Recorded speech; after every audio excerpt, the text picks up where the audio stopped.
Cricket जगत आसला एक दुखद खबर।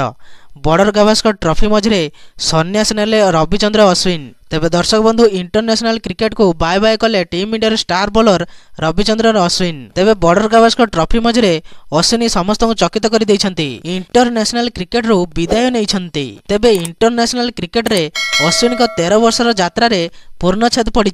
से टेस्ट क्रिकेट रे भारतीय दलर द्वितीय खेलाड़ी भावे अधिक विकेट नैछन्ति। 106 टेस्ट खेलिथिबा अश्विन इंटरनेशनल क्रिकेट रु सन्यास नैछन्ति। से आडिलेड रे शेष मैच खेलिथिले। अश्विन 37 थर 5टी विकेट सफलता हातेइछन्ति। से 5टी विकेट सफलता रे शेन वार्न सहित समकक्ष होइछन्ति। तेबे टेस्ट क्रिकेट रे अश्विन नाम रे 3503 रन रही। से टेस्ट क्रिकेट रे 6टी शतकीय इनिंग्स खेलिथिबा बेले 14टी अर्धशतकीय इनिंग्स खेलिछन्ति। तेबे एही प्रकार वीडियो देखा पाई आपण माने एही चैनल को सब्सक्राइब कर दियंतु, कारण एही प्रकार वीडियो आपण माने एही चैनल देखा पाइबे। तेबे रहिली जय श्री राम।